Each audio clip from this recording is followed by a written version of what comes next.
This is a quick demo of StatMover, a distributed database designed for cloud monitoring and reporting. StatMover was specifically designed to scale to a large number of metrics, way beyond what normal systems can currently handle.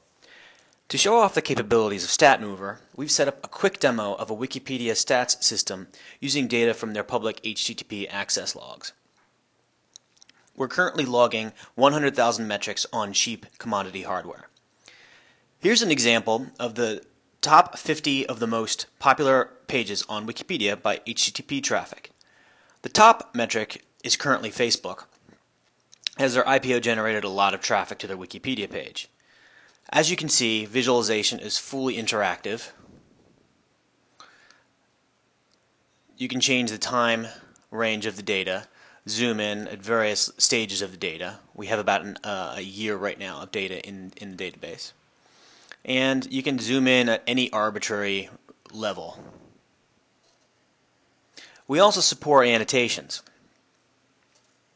which are essentially text associated with specific time.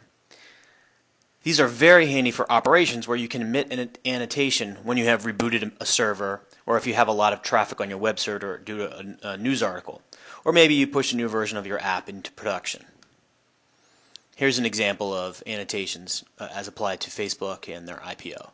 You can see the annotation at the bottom, and you can see the URL.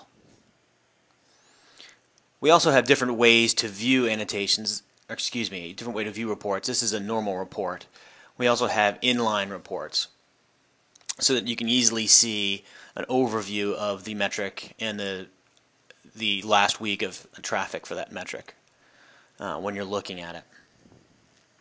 You can also search for a specific metric. If you have 100,000 metrics on your server,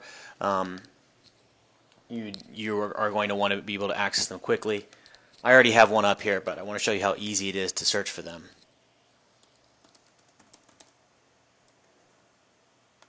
So we just searched for a list of Game of Thrones episodes, which just came up. We can view at 30-day, 7-day, and year resolution. The interesting thing about this list of Game of Thrones episodes, Game of Thrones is obviously a very popular television show, and you can see the cyclical weekly lookup of this specific Wikipedia page. These dates correspond to about a day before the articles or the episode is supposed to appear. You can see it on a weekly level, and then you can zoom in, and this is the season finale, and you can see it spike. We're still working on StatMover, but we're ready to start taking on pilot customers who are ready to index a large number of metrics. If you're interested in using StatMover, just give us a call.